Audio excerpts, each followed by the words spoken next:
Hi hello good morning and welcome back to my channel. So ഇന്ന് നമുക്ക് അമ്മ ഉണ്ടാക്കുന്ന ടൈപ്പ് ഓഫ് ഉണ്ണിയപ്പം അതിൻ്റെ റെസിപ്പി നോക്കാം. സോ അതിനായിട്ട് ഒരു പാത്രം എടുത്തിട്ട് നമ്മളിപ്പോൾ 3 നാഴി പച്ചരിയാണ് യൂസ് ചെയ്യുന്നത്. ഉണ്ട പച്ചരി എന്ന് പറയും, അതാണ് കുറച്ചുകൂടി നല്ലത്. അത് നന്നായിട്ട് കഴുകി ഒരു 1 അവർ നമ്മൾ സോക്ക് ചെയ്യാൻ വയ്ക്കണം. മിനിമം 1 അവർ, തോനെ വെച്ചുകൊണ്ട് കുഴപ്പമൊന്നുമില്ല, മിനിമം 1 അവർ എങ്കിലും വയ്ക്കുക. അത്രയും നേരം അതൊന്ന് കുതിർന്ന് കഴിഞ്ഞ് കഴിഞ്ഞാൽ അതിനൊന്ന് വാര വെച്ച് നമ്മളൊരു കോട്ടൺ ക്ലോത്തിൽ പരത്തിയിടുക. അപ്പോൾ അതൊന്ന് ഡ്രൈ ആയിട്ട് കിട്ടും. അപ്പോൾ അത് ഡ്രൈ ആവുന്ന സമയം കൊണ്ട് നമുക്ക് ഒരു ഹാഫ് തേങ്ങ ഈ പരുവത്തിൽ ഒന്ന് അരിഞ്ഞെടുക്കാം. അത് കഴിഞ്ഞ് കഴിഞ്ഞാൽ പിന്നെ നമുക്ക് വേണ്ടത് പഴമാണ്. അപ്പോൾ ചെറുപഴമാണ് നമ്മൾ യൂസ് ചെയ്യുക, നേന്ത്രപ്പഴം യൂസ് ചെയ്യാം. അതൊരു 25 to 30 അത്രയും ഉണ്ട്. അപ്പോൾ ഓരോരുത്തരുടെ മധുരം അനുസരിച്ച് ഡിഫർ ചെയ്യും. അപ്പോൾ അതിനെ നമ്മൾ നന്നായിട്ട് ഒന്ന് സ്മാഷ് ചെയ്തെടുക്കണം. നമുക്ക് സ്മാഷർ യൂസ് ചെയ്യാം, അല്ലെങ്കിൽ നമുക്ക് കൈ കൊണ്ട് സ്മാഷ് ചെയ്തെടുക്കാം. മിക്സിയിലിട്ട് കഴിഞ്ഞാൽ ഒരു പേസ്റ്റ് വരുവാവും. സോ അത് അത്ര അഡ്വൈസബിൾ അല്ല. നെക്സ്റ്റ് നമ്മളൊരു പാൻ എടുത്തിട്ട് ഒരു 4 to 5 ടേബിൾ സ്പൂൺ ഓഫ് നെയ്യ് ആഡ് ചെയ്യാം. ഇനി ആ നെയ്യിൽ നമുക്ക് നേരത്തെ അരിഞ്ഞു വെച്ച തേങ്ങ ഉണ്ടല്ലോ, അതൊന്ന് മൂപ്പിച്ചെടുക്കാം. അപ്പോൾ ഹൈ ഫ്ലെയിമിലിട്ടാൽ പെട്ടെന്ന് കരിഞ്ഞു പോവും. നമുക്കിതൊന്ന് ബ്രൗൺ ഷെയ്ഡിലേക്ക് മാറ്റണം. അപ്പോൾ ഒരു മീഡിയം ടു ലോ ഫ്ലെയിമിലിട്ട് മെല്ലെ ഒന്ന് കുക്ക് ചെയ്ത് നമുക്ക് ആ ഷെയ്ഡിലേക്ക് മാറ്റാം. സ്ലൈറ്റ്ലി ഓരോ സൈഡൊക്കെ ആയിട്ട് ഇങ്ങനെ ഷെയ്ഡ് മാറി തുടങ്ങി. പിന്നെ ഇങ്ങനെ ആയിക്കഴിഞ്ഞാൽ പിന്നെ നമ്മൾ ശ്രദ്ധിക്കണം, പെട്ടെന്ന് കളർ മാറും. അപ്പോൾ ഈ ഒരു പരുവത്തിലെത്തിയാൽ നമുക്ക് ഓഫ് ചെയ്യാം. പിന്നെ അത് ഒന്നുകൂടി കളർ മാറും. ഇനി ഒരു 12 അച്ച് ശർക്കരയാണ് നമ്മൾ ഈ 3 നാഴിയിലേക്ക് യൂസ് ചെയ്തിട്ടുള്ളത്. അത് കുറച്ച് വെള്ളം ഒഴിച്ചിട്ട് ഒന്ന് ഉരുകാൻ വേണ്ടി വെക്കാം.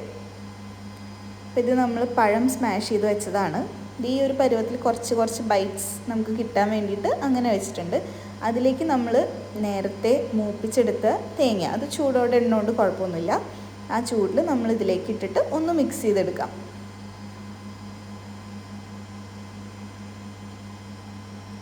അപ്പോൾ ഇതൊക്കെ ചെയ്ത് വരുമ്പോഴത്തേക്കും നമ്മുടെ ശർക്കര നന്നായിട്ട് മെൽട്ടായിട്ടുണ്ടാവും. അതിൽ കട്ടകളൊന്നും ഇല്ലയെന്ന് ഉറപ്പായി കഴിഞ്ഞാൽ ഓക്കെ, മെൽറ്റഡ് ആണ്. 1 സ്ട്രിങ് കൺസിസ്റ്റൻസിയിലേക്കൊന്നും എത്തേണ്ട ആവശ്യമില്ല, ജസ്റ്റ് ഒന്ന് മെൽട്ടായി കിട്ടിയാൽ മതി. ഒരുപാട് വെള്ളം വയ്ക്കരുത്.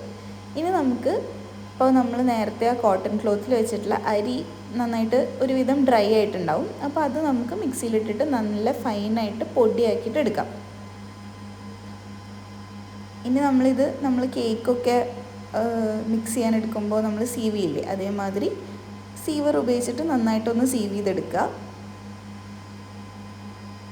ഒരുപാട് കട്ടിയുള്ള പൊടികൾ ഉണ്ടാവാതിരിക്കാൻ വേണ്ടിയിട്ടാണ് ഇങ്ങനെ സീവ് ചെയ്തെടുക്കുന്നത്.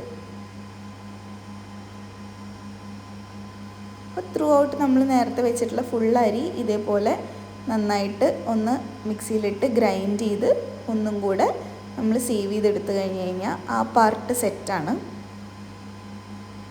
കംപ്ലീറ്റ് ഫുൾ അരി അതങ്ങനെ ചെയ്തെടുക്കുക. അത് കഴിഞ്ഞ് കഴിഞ്ഞാൽ പിന്നെ നമ്മുടെ മിക്സിങ് പ്രൊസീജിയേഴ്സാണ്. ഇപ്പോൾ നമ്മൾ നേരത്തെ പഴവും തേങ്ങ മൂപ്പിച്ചതും സെറ്റ് ചെയ്ത് വെച്ചിട്ടുണ്ട്. ഇപ്പോൾ നമ്മൾ അരി പൊടിച്ചു, ശർക്കര ഉരുക്കി. അപ്പോൾ ഇത്രയും അരി പൊടിക്കുമ്പോൾ ശർക്കര ഒന്ന് ചൂടാറിയിട്ടുണ്ടാവും. അപ്പോൾ അതിന് വേണ്ടിയിട്ടാണ് ശർക്കര ഉരുക്കിയതിന് ശേഷം നമ്മൾ അരി പൊടിക്കാൻ പോയത്.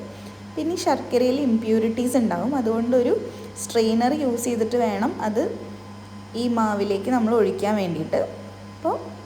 ഇപ്പോൾ നോർമൽ ചൂട്, ഫുള്ളി തണുത്തിട്ടൊന്നുമില്ല, ഒരു നോർമൽ ചൂടുണ്ട് ആ ശർക്കരയ്ക്ക്. അതും കൂടെ ഒഴിച്ച് നന്നായിട്ട് ഒന്നും കൂടെ നന്നായി മിക്സ് ചെയ്യുക.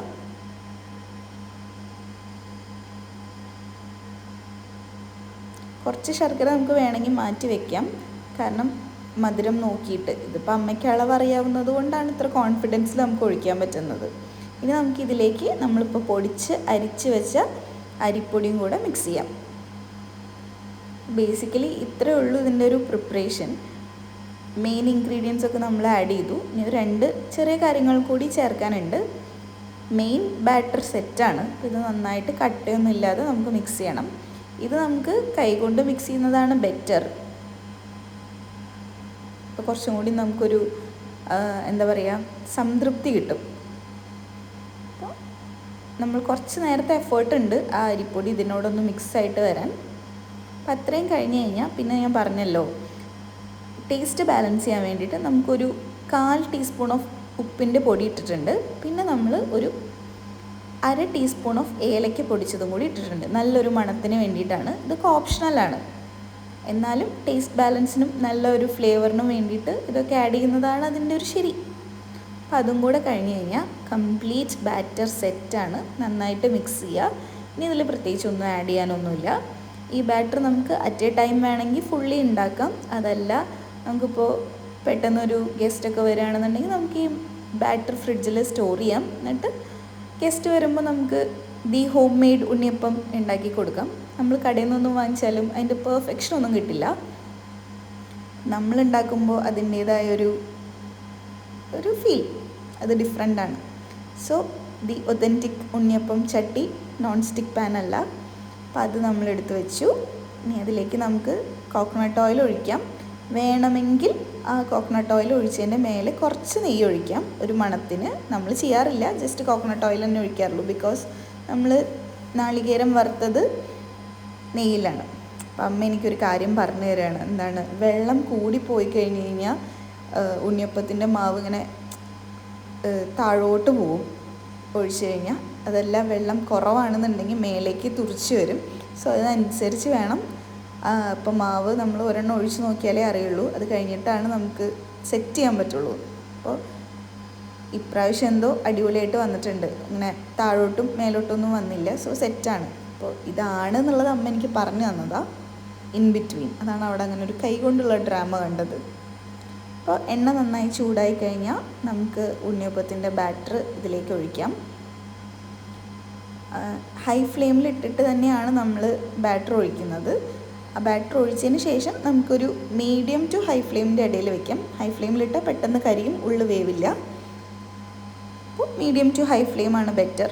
അത് കഴിഞ്ഞ് കഴിഞ്ഞാൽ ഒരു സൈഡ് ആയിക്കഴിഞ്ഞാൽ നോർമലി പിന്നെ നമുക്ക് പറയേണ്ട കേസൊന്നുമില്ല. പിന്നെ അങ്ങോട്ടും ഇങ്ങോട്ടൊക്കെ മറിച്ചിട്ട് നമുക്ക് വേണ്ട ഷെയ്ഡിൽ എത്തിക്കഴിഞ്ഞാൽ നമുക്കിതെടുത്ത് മാറ്റാം. സോ ഇത്രേ ഉള്ളൂ ഹോം മെയ്ഡ് ഉണ്ണിയപ്പം ഉണ്ടാക്കാനുള്ള പണി.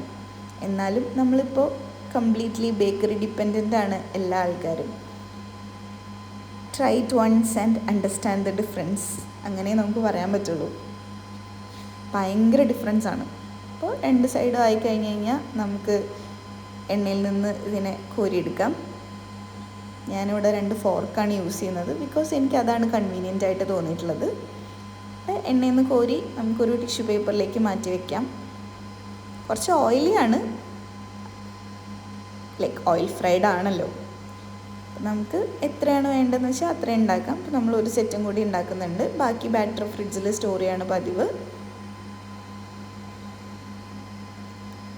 നമുക്ക് എപ്പോൾ വേണമെങ്കിലും ഉണ്ടാക്കാമല്ലോ. കുറേ ഒരുപാട് ഉണ്ടാക്കി വെച്ചിട്ട് കാര്യമൊന്നുമില്ല. ഒരു 2 to 3 ഡേയ്സൊക്കെ നമുക്ക് പുറത്ത് വയ്ക്കാം, ഒരു ഇഷ്യൂസും ഇല്ല. മാവല്ല ഉണ്ണിയപ്പം ഉണ്ടാക്കിയത്. ഉണ്ണിയപ്പത്തിൻ്റെ ബാറ്റർ നമ്മൾ ഫ്രിഡ്ജിൽ തന്നെയാണ് സ്റ്റോർ ചെയ്യുക.